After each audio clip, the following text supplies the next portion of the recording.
Galadonia wreck, it would be very interesting to find a small craft that did cabotage up and down the Adriatic coast.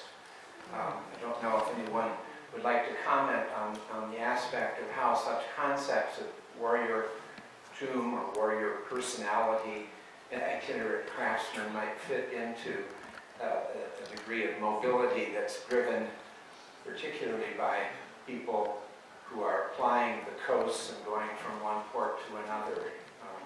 That might help stimulate conversation.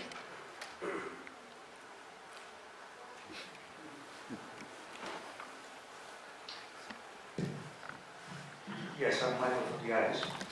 And since I'm an ignoramus about second millennium BC archaeology, I feel entitled or at ease to ask the $64 question, which we don't have to answer, but we can at least think about it. I'm curious about the volume of goods that move across the seas, across the Ionian Sea and the Adriatic, and also the frequency of those crossings. What do you experts have in mind? Are you thinking in terms of weekly, monthly, every 2 years, biannual, or whatever? I mean, how often does a boat go across those seas, and what is the volume of goods that it carries? I think this, even if we cannot specify it, even with a huge margin of error, still, I think we have in mind, we have an image of how often this happens, or what is the volume of goods.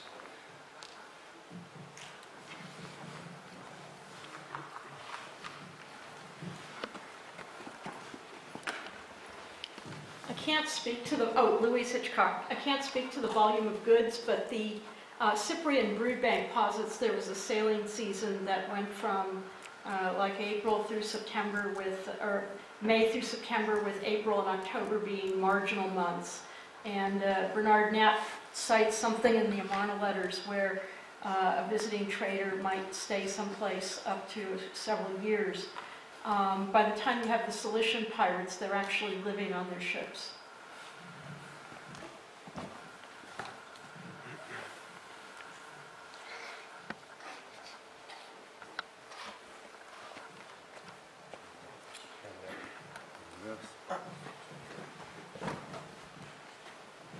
Just a comment, a general comment and short one. Then Andreas Lahopoulos, about ship imagery and about its reliability, at least in the 3rd millennium BC. We faced a problem in the Aegean. We know how boats might appear, but we ignore how they might function. There's a lot of emblematic iconography, I would say, running along the Mediterranean, but judging from what happens with other motifs on rock art, for example, these motifs seem more emphatically projecting the insignia dignitatis of 3rd millennium BC, and not the goods and not the artifacts themselves. So, one parameter of their non-reliability is that the so-called long boats, this is the usually used term, might, before any other meaning on them, being the icon of the quality, and not the technical and not the nautical means itself. So we are not authorized, of course, to say that this imagery is only symbolic, is only pride projecting or socially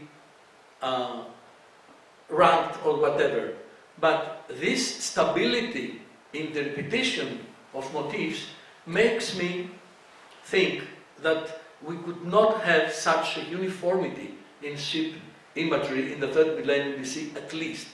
Things seem to change little by little in the 2nd millennium BC. Then I can see some kind of reliability or some kind of true depiction in these ships. Just the comment. Thank you.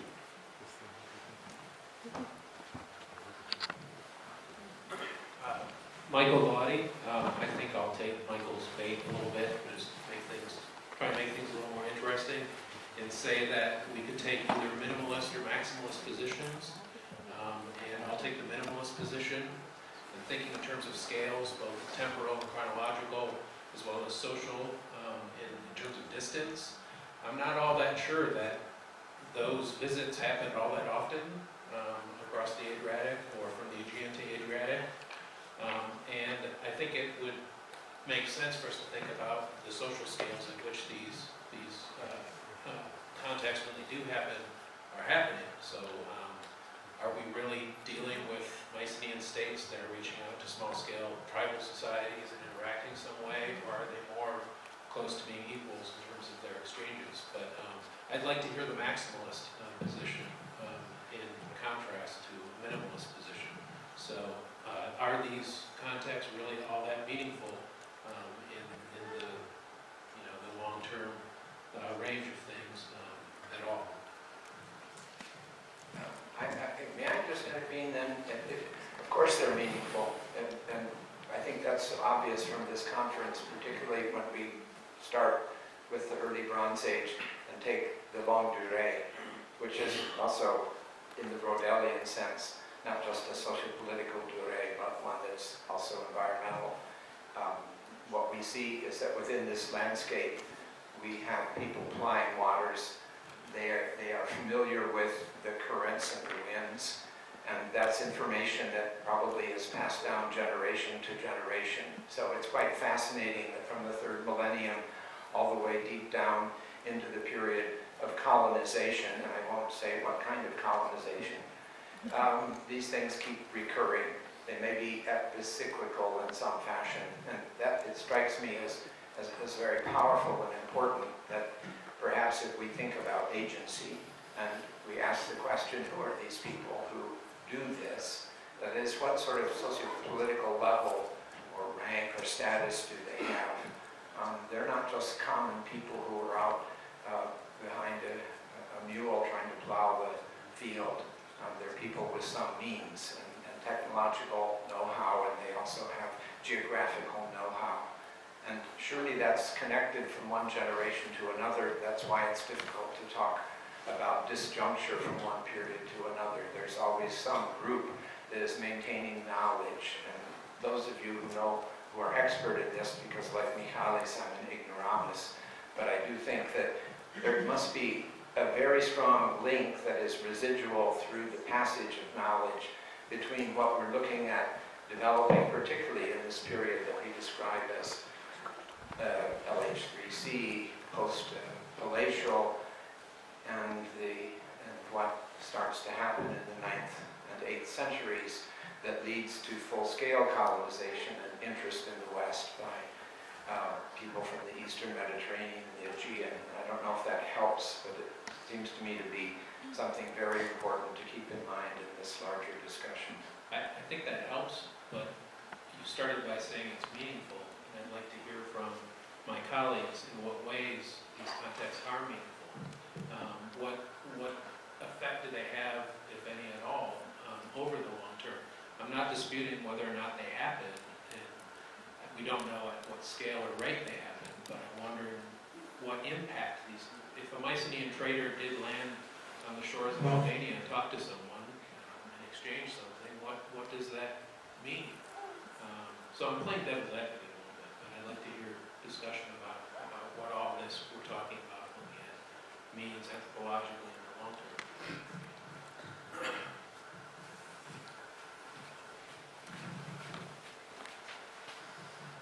We actually do have a sort of brief Ugaritic catalog of ships that mentions who the skilled and unskilled workers were. The unskilled were usually the rowers and the warriors. They would have been skilled in warfare, and the more skilled were the shipwrights and the navigators and things like that. Also, we do have images of ships putting into port in some of the Egyptian tomb paintings. A few years ago, I think it was Yuval Gorin at ASOR gave a paper on how you could see a lot of the inventory of the Ulu Barun on this tomb painting. Francesco, yeah, I think Michael was trying to suggest, to trigger some sort of reflection on the influence that this sort of encounters had within the receiving context rather than within the crew and within the social milieu from which these people started. Am I correct? Sure. Yeah. And I would say it's very difficult to generalize. I think we have clearly seen that all these phenomena are extremely nodal in nature. And they do act in a very different way. And geography, nautical matters are extremely important, but it's not just that. And they do affect society in a very different way. Also, I think continuity within these phenomena is extremely important in order to have a long-lasting effect, and the effect that really changes things.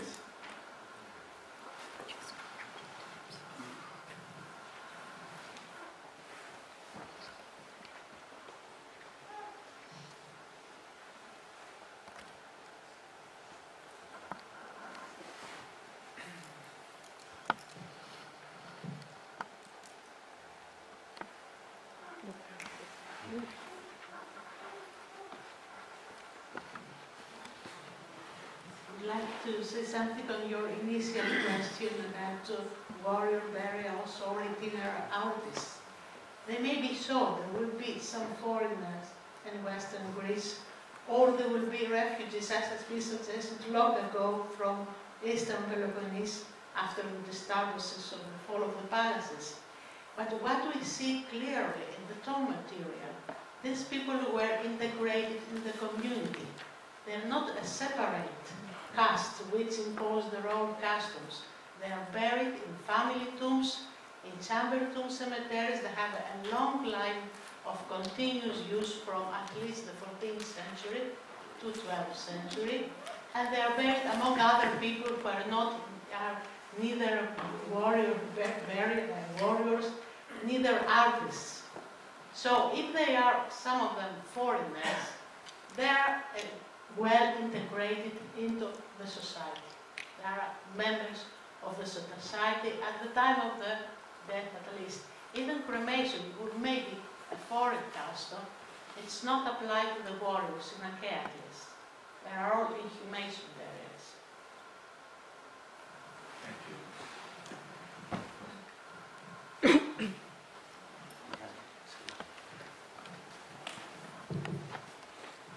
Yeah, Gert van Wijngaarden. Coming back to the question of impact on local societies. Of course, if you're dealing with aspects of war and piracy and looting and robbing and refugees, the impact on individual lives is extraordinary, can be extraordinary. Think about slaves, think about many people dying, think about wealth being appropriated. And we can, of course, you can look at impact at local societies in terms of social systems which are changing, which is what we as archaeologists often do. But the human impact of warriors traveling in whatever capacity, as official soldiers or as a pirate, which are often definitions given afterwards by the victors, the individual impact of these people moving and doing what they apparently did, we must expect to have been, at least on the individual level, substantial.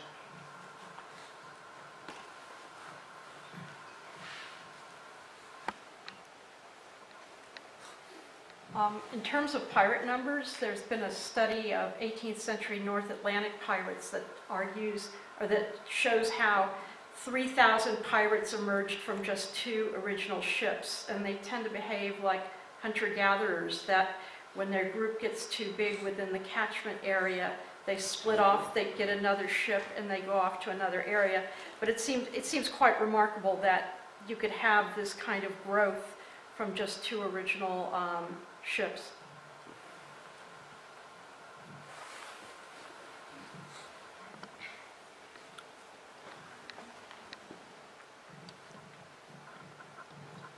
Well, perhaps this may sound a little provocative, but I'd like really to make a plea for setting the criteria, if such criteria can be set for the term warrior grave. Perhaps this can be the theme of another conference or a one-day conference perhaps, but well, I think that there is a need for setting setting some criteria for the use of the term warrior grave, because over the past years this term has been used for different cases, different types of burials, with different numbers of bronze weapons, etc. Here's a response from Salvatore. No, actually, I didn't want to respond to that. Although it's definitely an interesting question, and I don't know. I guess we need definition also for this. Although I imagine that some of us could agree on maybe not right away on the criteria, but we could pick up some examples on which we would agree that we could call them like that, and then we could build our definition from that. No, I actually wanted to go back to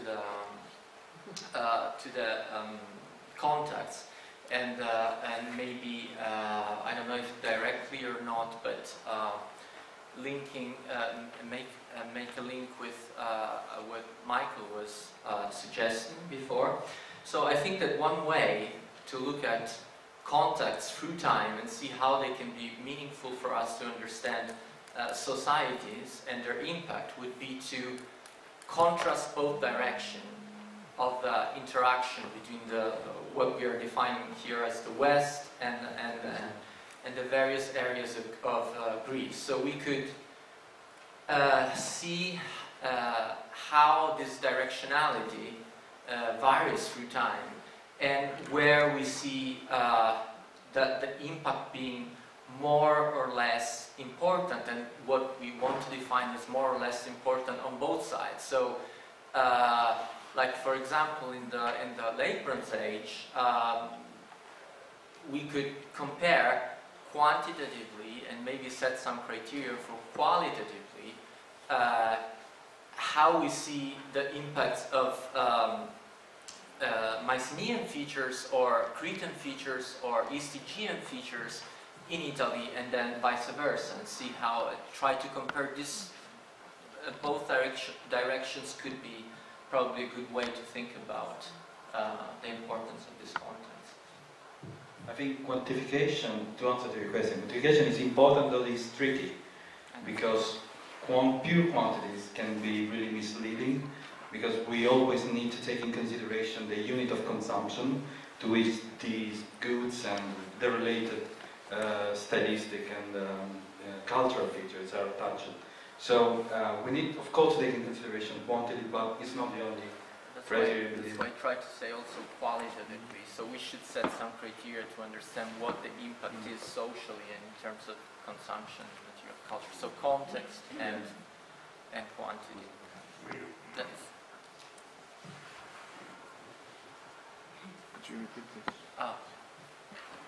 no, I just was saying that is why I said quantitatively, but also qualitatively, which of course is kind of a vague term. But by this I was trying to introduce a category that takes into account context and takes into account making a difference of a hierarchy of features that we find in this impact. So that I totally agree basically with what Francesco was saying.